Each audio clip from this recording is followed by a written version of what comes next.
ಎಲ್ರಿಗೂ ನಮಸ್ಕಾರ. ನನ್ನ ಹೆಸರು BM ಬಸವರಾಜ್, ನಿರಾತಂಕ ಆಪ್ತ ಸಮಾಲೋಚನಾ ಕೇಂದ್ರದ ಸಂಸ್ಥಾಪಕರು ಹಾಗೂ ಆಪ್ತ ಸಮಾಲೋಚಕರು. ಇಂದು ವಯೋಮಾನಸ ಸಂಜೀವಿನಿ ನಿಮ್ಯಾನ್ಸ್ ಸಹಭಾಗಿತ್ವದಲ್ಲಿ ನಡೀತಕ್ಕಂಥ ಮಾನಸಿಕ ಆರೋಗ್ಯ ಉಪನ್ಯಾಸ ಸರಣಿ 199 ಇದರ ವಿಷಯವಾಗಿ ವೃದ್ಧಾಪ್ಯದಲ್ಲಿ ಮಾನಸಿಕ ಆರೋಗ್ಯದ ನಿರ್ವಹಣೆ ಎನ್ನುವ ವಿಚಾರವಾಗಿ ಮಾತನಾಡಲಿದ್ದೇನೆ. ಇದರಲ್ಲಿ ಮುಖ್ಯವಾಗಿ ವೃದ್ಧಾಪ್ಯದಲ್ಲಿ ಬರುವ 5 ಮುಖ್ಯ ಸಮಸ್ಯೆಗಳು,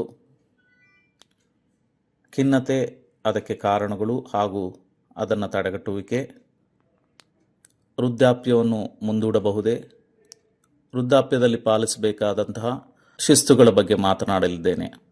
ಟಾಪ್ 5 ಓಲ್ಡ್ ಏಜ್ ಪ್ರಾಬ್ಲಮ್ಸ್, 5 ಪ್ರಮುಖ ಓಲ್ಡ್ ಏಜ್ ಪ್ರಾಬ್ಲಮ್ಸ್ ಏನಿದೆ ಅಂತ ನೋಡ್ತಾ ಹೋಗೋಣ.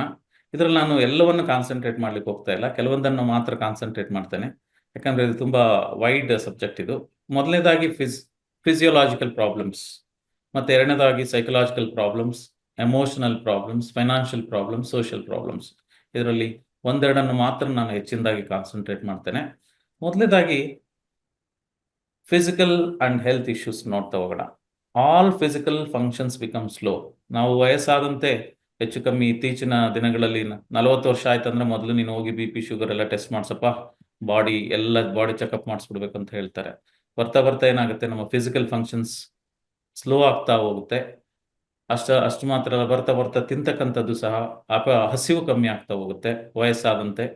ಮತ್ತೆ ಡೈಜೆಷನ್ ರಿಲೇಟೆಡ್ ಇಶ್ಯೂಸ್ ಜಾಸ್ತಿ ಆಗ್ತಾ ಹೋಗುತ್ತೆ. ತಿಂದದ್ದು ಜೀರ್ಣ ಆಗೋದಿಲ್ಲ, ಕೆಲವೊಂದ್ಸರಿ ತಿನ್ಬೇಕು ಅಂದ್ರೆ ಹಲ್ಲೇ ಇರೋದಿಲ್ಲ, ಅಂತ ಪರಿಸ್ಥಿತಿ ಇರುತ್ತೆ.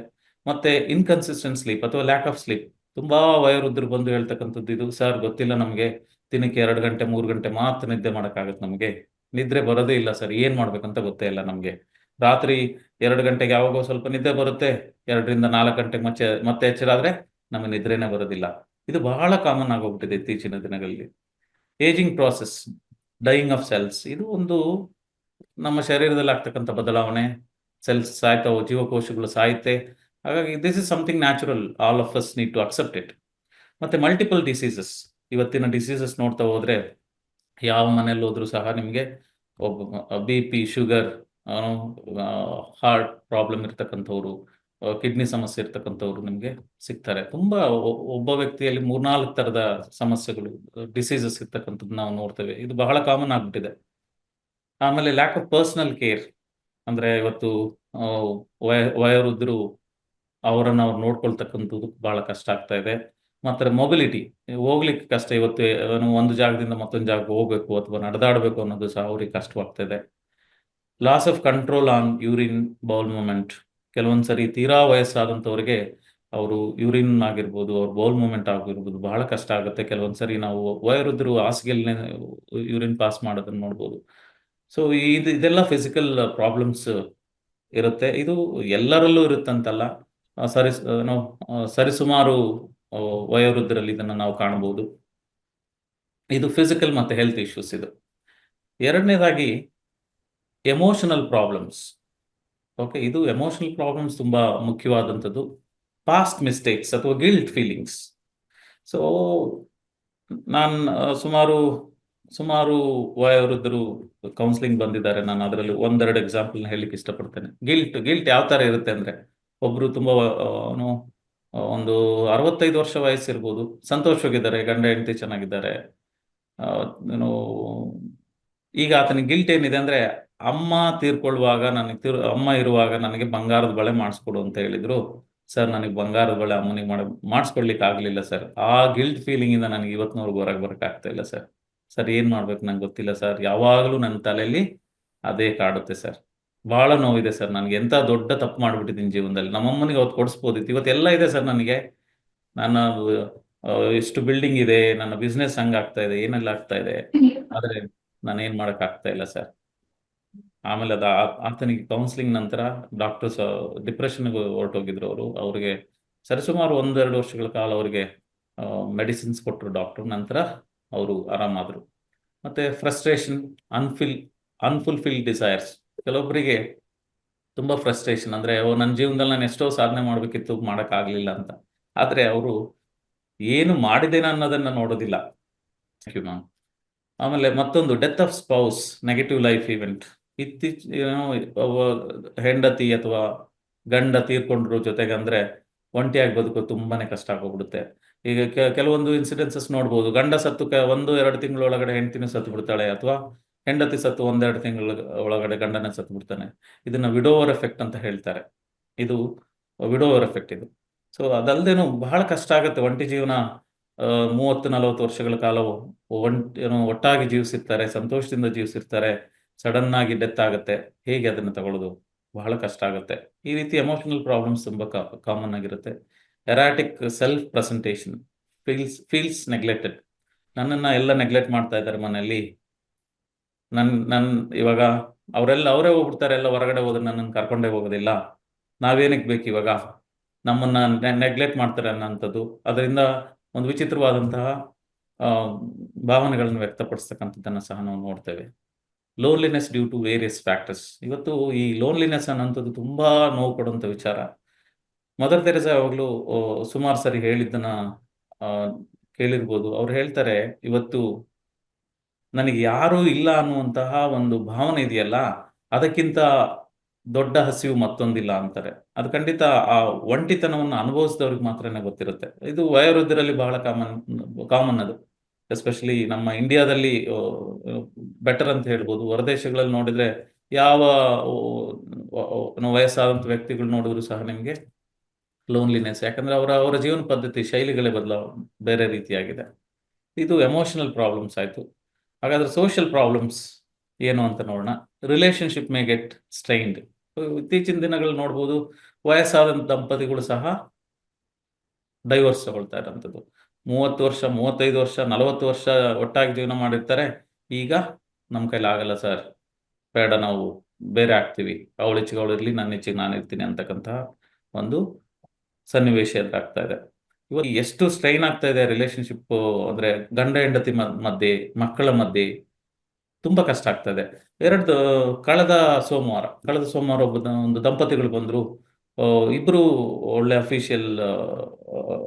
ಅಫಿಷಿಯಲ್ ಆಗಿನೇ ಇದ್ದಂಥವ್ರು ರಿಟೈರ್ ಆಗಿದ್ದಾರೆ.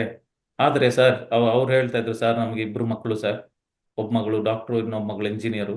ನನ್ನ ಮಗಳು ಇಂಜಿನಿಯರ್ ಆಗಿರೋ ಮಗಳನ್ನ ಅವಳ ಗಂಡ ತುಂಬಾ ಹಿಂಸೆ ಮಾಡ್ತಾ ಇದ್ದಾನೆ, ನಮ್ಗೆ ಗೊತ್ತಿಲ್ಲ ಏನ್ ಮಾಡ್ಬೇಕು ಅಂತ.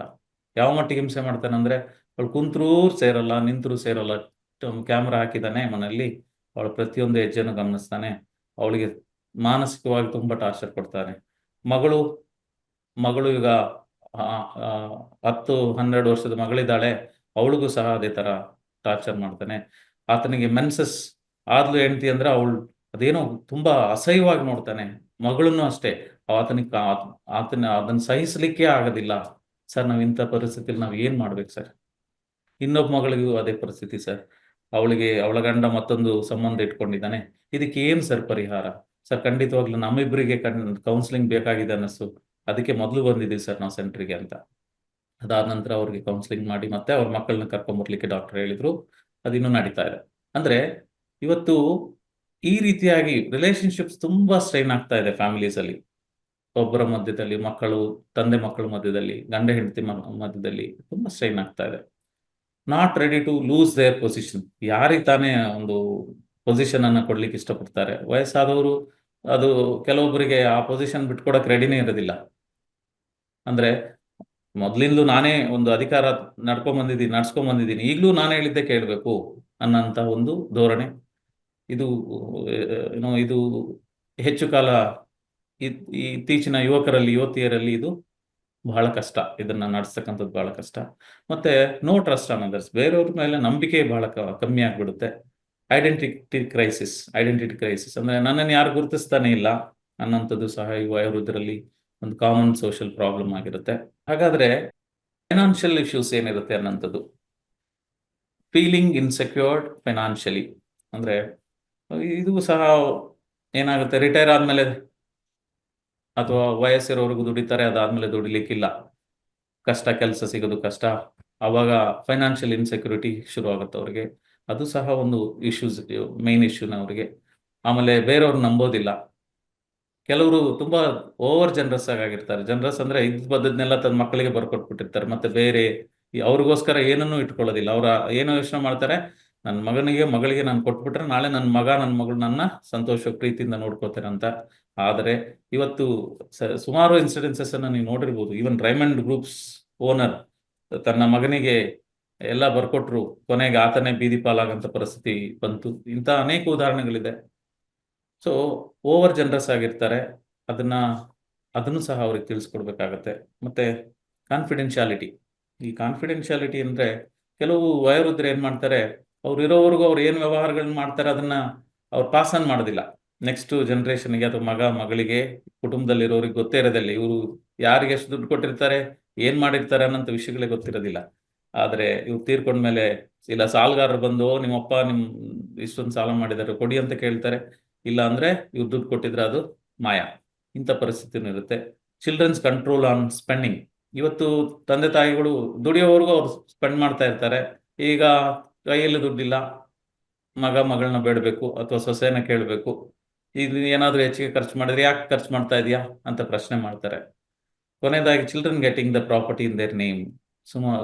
ಇದು ಬಹಳ ನೋವು ಕೊಡ್ತಕ್ಕಂಥ ಸಂಗತಿ. ಯಾಕಂದ್ರೆ ಫೋರ್ಸ್ಫುಲಿ ತಂದೆ ತಾಯಿಯಿಂದ ನೀವು ಬದುಕಿರುವಾಗಲೇ ನನ್ನ ಹೆಸರಿಗೆ ನಿಮ್ಮ ಪ್ರಾಪರ್ಟಿ ಬರೀಲೇಬೇಕು ಅಂತ ಒತ್ತಾಯ ಮಾಡಿ ಎಷ್ಟೋ ವಯೋವೃದ್ಧರಿಂದ ಮಕ್ಕಳು ಬರ್ಸ್ಕೊಳ್ತಕ್ಕಂಥದ್ದು. ಹಂಗಾಗಿ ಅವ್ರಿಗೆ ಕೊನೆಗೆ ಏನು ಉಳಿಯೋದಿಲ್ಲ. ಈಗ ಸ್ವಂತ ಮಗಳೇ ಅವರನ್ನ ಆ ರೀತಿಯಾಗಿ ಕಡೆಗಣಿಸಿ ಅಂದ್ರೆ ಈ ಪ್ರಪಂಚದಲ್ಲಿ ಅವ್ರು ಎಲ್ಲಿಗೆ ಹೋಗ್ಬೇಕು ಅನ್ನೋಂಥದ್ದು ಇದೊಂದು ದೊಡ್ಡ ಸಮಸ್ಯೆ. ಮತ್ತೆ ಸೈಕಲಾಜಿಕಲ್ ಪ್ರಾಬ್ಲಮ್ಸ್. ನಾನು ಹೆಚ್ಚು ಸೈಕಲಾಜಿಕಲ್ ಪ್ರಾಬ್ಲಮ್ಸ್ ಬಗ್ಗೆ ಮಾತಾಡ್ಲಿಕ್ಕೆ ಇಷ್ಟಪಡ್ತೇನೆ. ಇದರಲ್ಲಿ ಮೆಂಟಲ್ ಮತ್ತೆ ನ್ಯೂರಲಾಜಿಕಲ್ ಪ್ರಾಬ್ಲಮ್ಸ್ ಇರುತ್ತೆ. ಒಂದು ಸೈಕೋಸೊಮ್ಯಾಟಿಕ್ ಇಶ್ಯೂಸ್, ಡಿಪ್ರೆಷನ್. ಈ ಸೈಕೋಸೊಮ್ಯಾಟಿಕ್ ಇಶ್ಯೂಸ್ ಅಂದ್ರೆ ಈ ಮನಸ್ಸಿನಲ್ಲಿ ಏನೆಲ್ಲ ಬದಲಾವಣೆಗಳಾಗುತ್ತೆ, ಒಂದು ಒತ್ತಡ ಇರ್ಬೋದು, ಅದು ಶರೀರದಲ್ಲಿ ತೋರಿಸ್ತಕ್ಕಂಥದ್ದನ್ನ ನಾವು ಸೈಕೋಸೊಮ್ಯಾಟಿಕ್ ಪ್ರಾಬ್ಲಮ್ಸ್ ಅಂತ ಹೇಳ್ತೇವೆ. ಆಮೇಲೆ ಡಿಪ್ರೆಷನ್, ಖಿನ್ನತೆಯ ಪ್ರಮಾಣ ಬಹಳ ಜಾಸ್ತಿ ಆಗ್ತಾ ಇದೆ, ವಯಸ್ಸಾದಂಥವರಲ್ಲಿ ಜಾಸ್ತಿ ಆಗ್ತಾ ಇದೆ. ಮತ್ತೆ ಕೆಲವೊಂದ್ಸರಿ ಏನೋ ಪೈನ್ ಇರುತ್ತೆ, ಅವ್ರಿಗೆ ರೀಸನ್ನೇ ಇರಲ್ಲ. ಕೆಲವೊಂದ್ಸರಿ ವಿತೌಟ್ ರೀಸನ್ ಏನೋ ಪೈನ್ ಇರುತ್ತೆ ಅವರಿಗೆ. ಒಂದೊಂದು ರೀತಿಯ ಪೈನ್ ಅಲ್ಲ, ಡೆಲ್ಯೂಷನ್ಸ್ ಇರುತ್ತೆ, ಹ್ಯಾಲೋಸಿನೇಷನ್ಸ್ ಇರುತ್ತೆ. ಇದು ವಯೋವೃದ್ಧರಲ್ಲಿ ಹೆಚ್ಚಾಗ್ತದೆ. ಮಾತ್ರ ಅಲ್ಲ, ಈ ಒಂದು ಹ್ಯಾಲೋಸಿನೇಷನ್ ಬಗ್ಗೆ ಒಂದು ಚಿಕ್ಕ ಕೇಸ್ ಸ್ಟಡಿ. ಒಬ್ಬ ಮಹಿಳೆ ಸರಿಸುಮಾರು ಒಂದು 35-40 ವರ್ಷದ ಮಹಿಳೆ. ಆಕೆಗೆ ಸರಿಸುಮಾರು 4-5 ದಿನಗಳಿಂದ ಸರಿಯಾಗಿ ನಿದ್ರೆ ಮಾಡಿಲ್ಲ. ಹಂಗಾಗಿ ಮನೇಲಿ ರೆಸ್ಟ್ಲೆಸ್ ಆಗ್ಬಿಟ್ಟು ತುಂಬಾ ಕೂಗಾಟ ಚೀರಾಟ ಎಲ್ಲ ಮಾಡ್ತಾ ಇದ್ದಂಥ ಮಹಿಳೆ. ಏನಮ್ಮ ಏನಾಗ್ತಿದೆ, ನನ್ನ ಮೇಲೆ ನನಗೆ ದೆವ್ವ ಬಂದಿದೆ, ಅಲ್ಲೊಬ್ಬ ಆಕ್ಸಿಡೆಂಟ್ ಆಗಿತ್ತು, ಆ ಹುಡುಗನ ಆತ್ಮ ನನ್ನ ಮೇಲೆ ಬಂದಿದೆ ಅನ್ನಂತ ಮಾತು ಹೇಳ್ತಾ ಇರ್ತಾಳೆ. ಹಂಗಾಗಿ ಇಡೀ ಫ್ಯಾಮಿಲಿ ಡಿಸ್ಟರ್ಬ್ ಆಗಿರುತ್ತೆ. ಸಂಜೆ ಅದು ಶನಿವಾರದ ಸಮಯ, ಸಂಜೆ ಒಂದು 6:30 ಟೈಮಲ್ಲಿ ಅವ್ರು ನನಗೆ ಕಾಲ್ ಮಾಡ್ತಾರೆ, ಸರ್ ಹಿಂಗೆ ಆಗ್ತಾ ಇದೆ, ನಮ್ಗೆ ಕಂಟ್ರೋಲ್ ಮಾಡೋಕ್ಕಾಗ್ತಾ ಇಲ್ಲ. ನಾನು ಹೇಳಿದೆ ದಯಮಾಡಿ ಹೋಗಿ ತೋರಿಸ್ಬಿಡಿ, ಎಲ್ಲಾದರೂ ಅಡ್ಮಿಟ್ ಮಾಡಿ ಅಂತ. ಸರ್ ಇಲ್ಲ ಸರ್, ನಾವು ತುಂಬ ದೂರದಲ್ಲಿದ್ದೀವಿ, ನಮ್ಗೆ ಕಷ್ಟ ಆಗುತ್ತೆ, ಏನು ಮಾಡೋದು ಗೊತ್ತಾಗ್ತಾ ಇಲ್ಲ ಅಂತೇಳಿ ತಕ್ಷಣವೇ ಅವರ ಕೇಸ್ ಸ್ಟಡೀಸ್ ತಗೊಂಡ್ಬಿಟ್ಟು ಡಾಕ್ಟರ್ಗೆ, ನಮ್ಮ ಡಾಕ್ಟರ್ CRC ಅವರಿಗೆ ಕೇಸ್ ಸ್ಟಡೀಸ್ ಕಳಿಸಿ, ಸರ್ ಈ ಥರ ಎಲ್ಲ ಹಿಂಗಿದೆ, ಅವರಿಗೆ ಸ್ವಲ್ಪ ದೂರದಲ್ಲಿದ್ದಾರೆ, ಬರ್ಲಿಕ್ಕೆ ಕಷ್ಟ ಆಗ್ತದೆ, ಅವರಿಗೆ ಸಹಾಯದ ಅಗತ್ಯ ಇದೆ ಅಂತ ಬೇಡ್ಕೊಂಡಾಗ ತಕ್ಷಣವೇ ಡಾಕ್ಟರ್ ಅಲ್ಲಿಂದ ಒಂದು ಪ್ರಿಸ್ಕ್ರಿಪ್ಷನ್ ಕೊಡ್ತಾರೆ. ಅವ್ರು ಮೆಡಿಸಿನ್ ಕೊಡೋಕೆ ಶುರು ಮಾಡ್ತಾರೆ. ರಾತ್ರಿ ಮೆಡಿಸಿನ್ ಕೊಡ್ತಾರೆ. ಬೆಳಿಗ್ಗೆ 7 ಗಂಟೆಗೆ ಕಾಲ್ ಬರ್ತದೆ, ಸರ್ ನಮ್ಮ ತಂಗಿ ಸಮಾಧಾನವಾಗಿ ಮಲಗಿದ್ದಾಳೆ. ಸೊ ಈ ರೀತಿಯಾಗಿ ಇಂಥ ಅನೇಕ ಕೇಸ್ ಸ್ಟಡೀಸ್ ಅನ್ನ ನಾವು ನೋಡ್ಬೋದು. ಮತ್ತೆ ಮೂಡ್ ಸ್ವಿಂಗ್ಸ್ ಇರುತ್ತೆ ವಯಸ್ಸಾದಂಥವರಲ್ಲಿ. ಒಂದ್ ಸ್ವಲ್ಪ ಹೊತ್ತು ಒಂದೊಂದ್ ತರ ಮಾತಾಡ್ತಾರೆ, ಇನ್ನೊಂದ್ ಸ್ವಲ್ಪ ಹೊತ್ತು ಇನ್ನೊಂದ್ ತರ ಮಾತಾಡ್ತಾರೆ. ಡಿಪ್ರೆಷನ್ ಮತ್ತೆ ಎಜಿಟೇಷನ್ ಜಾಸ್ತಿ ಇರುತ್ತೆ. ರೆಸ್ಟ್ಲೆಸ್ನೆಸ್, ಅವ್ರಿಗೆ ತುಂಬಾ ರೆಸ್ಟ್ಲೆಸ್ನೆಸ್ ಜಾಸ್ತಿ ಇರುತ್ತೆ, ಏನ್ ಮಾಡ್ಬೇಕು ಗೊತ್ತಾಗಲ್ಲ. ಮತ್ತೆ Parkinson's disease, trembling, stiffness, slowness, postural instability, ಅಂದ್ರೆ ಕೈ ನಡುಗ್ತಕ್ಕಂಥದ್ದು, ಸ್ಟಿಫ್ನೆಸ್ ಇರೋದಿಲ್ಲ, ಓಡಾಟಕ್ಕೆ ಸ್ವಲ್ಪ ಬ್ಯಾಲೆನ್ಸ್ ತಪ್ಪುತ್ತೆ, ಇವೆಲ್ಲ ಇರುತ್ತೆ. ಕೆಲವೊಬ್ಬರಿಗೆ ಪಾರ್ಕಿನ್ಸನ್ಸ್ ಪ್ರಾಬ್ಲಮ್ ಇದ್ದವ್ರಿಗಂತೂ ತುಂಬಾನೇ ಕಷ್ಟ ಆಗುತ್ತೆ.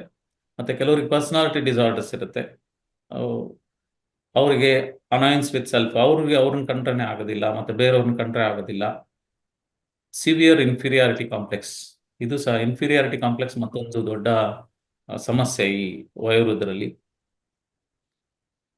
ಹಾಗಾದ್ರೆ 3Ds hurdles for healthy ageing, ಇವು 3 ಯಾವ್ದಪ್ಪ ಅಂದ್ರೆ, ಮೊದಲನೇದಾಗಿ ಡಿಮೆನ್ಷಿಯಾ, ಎರಡನೇದಾಗಿ ಡಿಪ್ರೆಷನ್, ಮೂರನೇದು ಫಿಯರ್ ಆಫ್ ಡೆತ್. ಈ ಮೂರು ಮಾತ್ರ ಬಹಳ ದೊಡ್ಡ ಹರ್ಡಲ್ಸ್ ಹೆಲ್ತಿ ಏಜಿಂಗ್.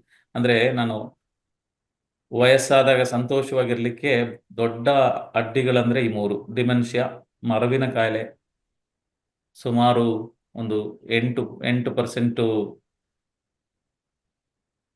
60 ವಯಸ್ಸಿನ ಮೇಲ್ಪಟ್ಟಂಥವರಿಗೆ ಒಂದು 8% ಜನಕ್ಕೆ ಡಿಮೆನ್ಷಿಯಾ ಆಗುತ್ತೆ ಅಂತ ರಿಪೋರ್ಟ್ಸ್ ಹೇಳುತ್ತೆ. ಮತ್ತೆ ಡಿಪ್ರೆಷನ್ ಅಷ್ಟೇ, ತುಂಬಾ ಜನ ಡಿಪ್ರೆಷನ್ ಇಂದ ಬಳಲ್ತಾರೆ ವಯಸ್ಸಾದಂಥವ್ರು. ಫಿಯರ್ ಆಫ್ ಡೆತ್, ಕೆಲವರಿಗೆ ಸಾವಿನ ಭಯ. ಹೇಗೂ ಸಾಯ್ತೀವಿ, ಆದ್ರೆ ನನಗೆ ಹೆಂಗ್ ಸಾವು ಬರುತ್ತೋ. ಬಟ್ ಎಲ್ಲರೂ ಬೇಡದಷ್ಟೇ, ಏನು, ದೇವರೇ ನನ್ನನ್ನ ಯಾವ ನೋವಿಲ್ದಂಗೆ ತಗೊಂಡು ಹೋಗು ಅಂತ. ಆದ್ರೆ ಇವತ್ತು ಅನೇಕ ರೀತಿಯ ಸಮಸ್ಯೆಗಳು, ಕ್ಯಾನ್ಸರು, HIV, ಕಿಡ್ನಿ ಫೇಲು, ಒಂದಲ್ಲ ಒಂದು ರೀತಿಯ ಸಮಸ್ಯೆಗಳಿಂದ ಬಳಲ್ತಾರೆ. ಸೊ ಇದೆಲ್ಲವೂ ಸಹ ಒಂದು ಹೆಲ್ತಿ ಏಜಿಂಗ್ ಇರ್ತಕ್ಕಂಥ ಒಂದು ಹರ್ಡಲ್ ಅಂತ ಹೇಳ್ಬೋದು.